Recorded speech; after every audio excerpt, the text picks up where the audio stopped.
Hello दोस्तों, nursing वाला academy में आप सभी का स्वागत है। दोस्तों, आज हम बात करेंगे ह्यूमन हार्ट के एनाटॉमी के बारे में। सबसे पहले हम जानेंगे एनाटॉमी। एनाटॉमी का मतलब क्या होता है ना, एनाटॉमी मतलब एक study of structure of human body के बारे में। जो हम हमारे बॉडी का जो भी स्ट्रक्चर है उसके बारे में जानेंगे। स्ट्रक्चर में जैसे हम अभी जानेंगे हार्ट के स्ट्रक्चर के बारे में, हार्ट में क्या होता है, क्या क्या पार्ट होता है उसमें, तो ये सब हम देखेंगे स्ट्रक्चर के बारे में।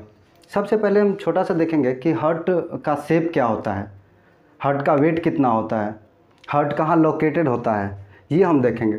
तो हम लिखे हैं हार्ट इज ए कौन shape hello muscular organ. Heart का एक कौन शेप का, कौन मतलब हार्ट का तिरछा शेप का एक हेलो मस्कुलर ऑर्गन है। फिर है it is about 10 centimetre long, ये अप्रॉक्स 10 सेंटीमीटर की लंबा है, ठीक है। फिर हम देखते हैं इसमें इसका वेट क्या है। वेट बेसिकली देखा जाए तो मेल में अलग होता है और फीमेल में अलग होता है। अप्रॉक्स हम देखते हैं कि अगर वोमेन का जो वेट होता है वो होता है 225 ग्राम और जो मेल का हार्ट का वेट होता है वो होता है 310 ग्राम। अब हम देखते हैं हार्ट हमारा लोकेटेड कहाँ है, हार्ट जो है वो हमारा लोकेटेड कहाँ है, तो कौन सी कैविटी में लोकेटेड है ये देखेंगे। Heart lies in the thoracic cavity in the media sternum के जस्ट नीचे जो हमारा थोरेसिक कैविटी होती है उसमें लोकेटेड होती है, लाइज होती है। Slightly move to the left side of the chest, यानी कि वो हल्का स्लाइटली मूव होता है लेफ्ट साइड की तरफ। तो दोस्तों हम लोग देख लिए कि हार्ट का शेप क्या है, उसका कितना सेंटीमीटर वो लंबा है, लॉन्ग है, फिर उसका वेट क्या है, वजन क्या है, फिर इसमें हम देख लिए कि वो कौन से कैविटी में लोकेटेड है। अब हम देखेंगे हार्ट के पार्ट के बारे में, हार्ट में कितना पार्ट होता है। तो देखेंगे हम हार्ट, उसका नोमेनक्लेचर भी देखेंगे। तो हार्ट में हम देख रहे हैं बेसिकली ये हमारा हार्ट का डायग्राम है, ह्यूमन हार्ट का डायग्राम है। ह्यूमन हार्ट में हमारा 4 चैम्बर होते हैं, 4 चैम्बर्स होते हैं। पहला चैम्बर्स का नाम है, ये हमारा पहला है, दूसरा है, तीसरा है, चौथा है। इसको हम लोग अगर बेसिकली देखा जाए तो जो दोनों ऊपर वाला चैम्बर होती है, सुपीरियर में जो चैम्बर होती है उसको हम लोग बोलते हैं रिसीविंग चैम्बर, और जो इन्फीरियर में जो चैम्बर होती है उसको हम लोग बोलते हैं डिस्चार्ज चैम्बर। जैसे कि रिसीविंग चैम्बर में हो जाता है राइट एट्रियम, फिर ये रिसीविंग चैम्बर में हमारा गया लेफ्ट एट्रियम। अब हम बात करेंगे डिस्चार्ज चैम्बर के बारे में। डिस्चार्ज चैम्बर में है राइट वेंट्रिकल और फिर है लेफ्ट वेंट्रिकल। तो ये हमारा हार्ट में 4 चैम्बर हो गया। फिर क्या है हमारा चैम्बर में क्या होता है, हार्ट का बेसिकली काम क्या है, ब्लड को पंप करना, पंप करके जो डीऑक्सीजनेटेड ब्लड है यानी कि कार्बन डाइऑक्साइड वाला ब्लड है उसको लंग्स तक पहुँचाना, क्यों, लंग्स में प्यूरिफाई होने के लिए। और जो हमारा ऑक्सीजनेटेड ब्लड है उसको हमारे बॉडी में पहुंचाना, क्यों, क्योंकि हमको ज़िंदा रहने के लिए ब्लड की ज़रूरत है, न्यूट्रिशन की ज़रूरत है, ऑक्सीजन की ज़रूरत है। तो जो हमारा हार्ट में जो इन्फीरियर वाले में मतलब जो वेंट्रिकल्स में जो भी ब्लड होता है वो हमारा प्योर ब्लड होता है, यानी कि ऑक्सीजनेटेड ब्लड होता है। जो ऑक्सीजनेटेड ब्लड होता है वो क्या करता है, हमारे बॉडी को, हमारे सेल्स को, टिश्यू को ऑक्सीजन पहुँचाने का काम करता है और साथ ही साथ न्यूट्रिशन पहुँचाने का भी काम करता है। अब हम देखेंगे कि हार्ट में चैम्बर देख लिए, तो चैम्बर देखेंगे। अब इसका हम वाल्व के बारे में देखेंगे, हार्ट में कितना वाल्व होता है। हार्ट में हमारा बेसिकली 4 वाल्व होते हैं। 4 वाल्व में क्या क्या आता है, देखिए हमारा राइट एट्रियम और राइट वेंट्रिकल्स के बीच में जो वाल्व होती है उसको हम लोग बोलते हैं राइट आर्टियोवेंट्रिकुलर वाल्व, या फिर उसको हम बोलते हैं ट्राइकस्पिड वाल्व। जब हमारा राइट आर्टियम से ब्लड लेफ्ट आर्टियम में आती है तो उसमें क्या होता है, जब हमारा ये जो बीच में वाल्व है राइट आर्टियोवेंट्रिकुलर वाल्व है वो ओपन होगी तो फिर हमारा ब्लड किस में आएगी, राइट वेंट्रिकल्स में आएगी। फिर राइट वेंट्रिकल्स से जो भी ब्लड होता है हमारा वो प्यूरिफाई होने के लिए, इसमें हमारा बेसिकली डीऑक्सीजनेटेड ब्लड होता है, वो प्यूरिफाई होने के लिए लंग्स में जाती है। इसमें यहाँ आपको देख रहे होंगे कि ये artery, pulmonary artery left lung में, फिर ये पल्मोनरी आर्टरी राइट लंग्स में जाता है। जब वो राइट लंग्स में जाता है तो फिर उसमें जो हमारा राइट वेंट्रिकल्स है और ये हमारा क्या है पल्मोनरी ट्रंक है, इसको हम लोग क्या बोलते हैं, पल्मोनरी ट्रंक बोलते हैं। तो पल्मोनरी ट्रंक के बीच में एक वाल्व होती है, उस वाल्व का नाम है पल्मोनरी वाल्व। क्या नाम है? उस वाल्व का नाम है पल्मोनरी वाल्व। ठीक है, अब हमारा क्या हो गया, सारा ब्लड कहाँ गया, लंग्स में गया। लंग्स में क्यों गया? उसमें हमारा O2 क्या होगा, बाइंड करेगा, और CO2 क्या होगा, आउट करेगा। O2 बाइंड करेगा और CO2 आउट करेगा इसमें। फिर देखेंगे जब हमारा लंग से जब प्यूरिफाई होके जो हमारा ऑक्सीजनेटेड ब्लड होता है वो पल्मोनरी वेन के थ्रू, पल्मोनरी वेन के थ्रू कहाँ कलेक्ट होती है, लेफ्ट एट्रियम में। पल्मोनरी वेन के थ्रू ये हमारा लेफ्ट साइड से आ रहा है और ये हमारा राइट साइड से आ रहा है। पल्मोनरी वेन के थ्रू कहाँ जा रही है, लेफ्ट एट्रियम में। जब लेफ्ट एट्रियम में हमारा ब्लड आ जाएगा तो फिर लेफ्ट एट्रियम से हमारा जाना होगा कहाँ, लेफ्ट वेंट्रिकल्स में। जब लेफ्ट एट्रियम से लेफ्ट वेंट्रिकल्स में जाएगा तो उसके बीच में एक वाल्व होती है, जो वाल्व जो हम लोग कहते हैं ना, एक दीवार होता है, गेट होता है, डोर मतलब दरवाजा। जैसे हम घर के अंदर घुसते हैं तो दरवाज़ा ओपन करते हैं, वैसे ही हमारा एक चैम्बर से दूसरे चैम्बर में ब्लड को पहुंचने के लिए एक दरवाज़ा तो उसको क्रॉस करना होता है।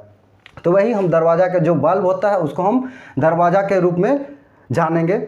तो ये जो हमारा लेफ्ट एट्रियम है और लेफ्ट वेंट्रिकल्स है उसके बीच में जो दरवाज़ा होता है उसको बोलते हैं लेफ्ट एट्रियो वेंट्रिकुलर वाल्व, या हम उसको बोलते हैं मिट्रल वाल्व। ठीक, अब हमारा जो ऑक्सीजनेटेड ब्लड था वो कहाँ आ गया, लेफ्ट वेंट्रिकल्स में आ गया। जब लेफ्ट वेंट्रिकल्स में आ गया तो वो क्या करता है, फिर हमारा ये आर्च ऑफ आयोटा होते हुए कहाँ जाएगा, हमारे बॉडी में लेके जाएगा, बॉडी को पहुंचाएगा ऑक्सीजनेटेड ब्लड। तो ऑक्सीजनेटेड ब्लड हमारा जो लेफ्ट वेंट्रिकल है और फिर आर्च ऑफ आयोटा उसके बीच में एक वाल्व होती है, जिस वाल्व को नाम बोलते हैं हम लोग एरोटिक वाल्व। जिस वाल्व का नाम क्या बोलेंगे, एरोटिक वाल्व बोलेंगे। अब हमारा क्या हो गया, ये पल्मोनरी आर्च ऑफ आयोटा से क्या हो गया, पूरा हमारा बॉडी में सप्लाई हो गया ऑक्सीजनेटेड ब्लड। अब हम इसमें देखेंगे एक चीज़ कि अब हमारा जो वर्क करता है, कैसे हमारा पंप करेगा, हार्ट तो राइट से लेफ्ट में आएगा, फिर मतलब राइट आर्टियम से राइट वेंट्रिकल्स में आएगा, या फिर लेफ्ट आर्टियम से लेफ्ट वेंट्रिकल्स में जाएगा, या फिर राइट वेंट्रिकल से हमारा लंग्स में जाएगा, या फिर लेफ्ट वेंट्रिकल से हमारे बॉडी में आर्च ऑफ आयोटा हमारे बॉडी में जाएगा। तो उसमें एक हमारा कंडक्टिव सिस्टम का बहुत बड़ा रोल है। कंडक्टिव सिस्टम,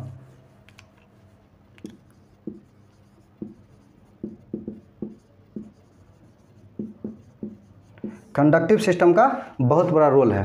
तो इसके बारे में हम जानेंगे बाद में। पहले हम जानेंगे कि हार्ट जो होता है हमारा उसमें कितना लेयर होता है, हार्ट का लेयर के बारे में। हार्ट के लेयर के बारे में जाए तो हमारा हार्ट में 3 लेयर होता है। पहला लेयर होता है जो हम अंदर से मतलब अंदर से बाहर की ओर आएंगे। जब अंदर से बाहर के ओर आएंगे तो हमारा पहला लेयर होता है एंडोकार्डियम।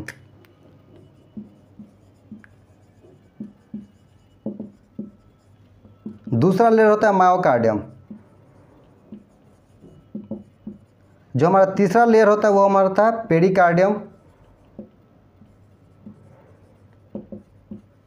पेरिकार्डियम या फिर हम दूसरा बोलते हैं इंडोकार्डियम, मायोकार्डियम और पेरिकार्डियम। जो हमारा पेरिकार्डियम होता है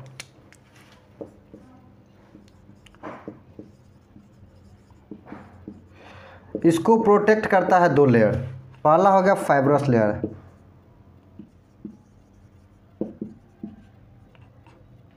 फाइब्रस पेरिकार्डियम, और दूसरा हो गया हमारा पेराइटल पेरिकार्डियम।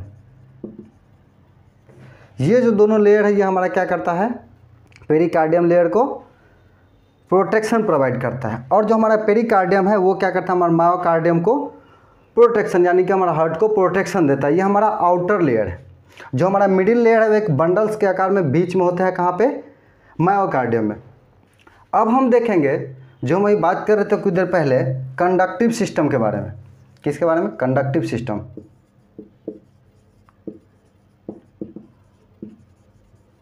कंडक्टिव सिस्टम का मतलब ये है जो हमारे हार्ट जो कंडक्ट करते हैं यानी कि इम्पल्स जनरेट करता है, तो हमारा हार्ट क्या करता है, वर्क करता है। तो जो इम्पल्स जनरेट करता है तो उसमें हम कंडक्टिव सिस्टम में 3-4 पॉइंट आता है। पहला है कि ये ऐसे नोड होता है, जो हमारा ऐसे नोड होता है वो हमारा जो सुपीरियर वेना कावा है उसके जस्ट इन्फीरियर में होता है। सुपीरियर वेना कावा के जस्ट इन्फीरियर में कहते हैं ऐसे नोड, साइनो आर्टेरियल नोड, ठीक है। इसके बाद हम आते हैं एवी नोड के बारे में। ये सब क्या करता है, हमारे को इम्पल्स जनरेट करते हैं, यानी कि हमारा हार्ट को फंक्शन करवाता है। इलेक्ट्रिक एक्टिविटी जो होता है ना, इलेक्ट्रिक करंट उत्पन्न करता है। तो अब देखेंगे हम एवी नोड के बारे में। जो एवी नोड होता है, एवी नोड फिर कहाँ बाइफर्केट हो जाता है, जब हमारा राइट और लेफ्ट जो वेंट्रिकल्स है उस दोनों के बीच में बाइफर्केट हो जाता है बंडल ऑफ हिस में। ये हमारा एवी नोड हुआ। और एवी नोड के जस्ट बाद ये हमारा बंडल ऑफ हिस कहलाता है।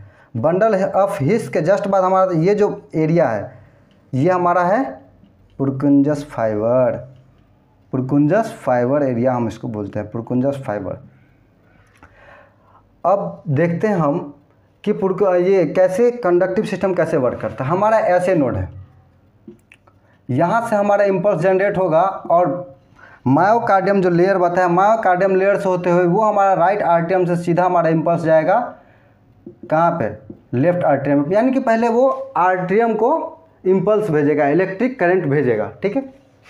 इम्पल्स जनरेट हुआ, करंट भेजा, इलेक्ट्रिक भेजा, तो वो क्या होगा, दोनों हमारा कंडक्ट करना शुरू कर दिया। फिर ये जो हमारा लेफ्ट आर्टरियम है वो क्या करेगा, वो इम्पल्स को एवी नोड के पास भेजेगा। जब एवी नोड के पास हमारा इम्पल्स आ गया तो वो एवी नोड हमारा इम्पल्स को बंडल ऑफ हिस के पास भेजेगा। और बंडल ऑफ हिस में हमारा क्या होगा, जो हमारा लेफ्ट है और राइट साइड है वो दोनों में बाइफर्केट होगा। बाइफर्केट होने के बाद फिर वो पुरकुंजस फाइबर में आ जाएगा। तो इस तरह से हमारा कंडक्टिव सिस्टम वर्क करता है। ये है हमारा ह्यूमन एनाटॉमी, हार्ट का ह्यूमन एनाटॉमी। चलिए धन्यवाद। अगर वीडियो अच्छा लगे तो लाइक करें, सब्सक्राइब करें, शेयर करें और बेल आइकन को दबाना न भूलें।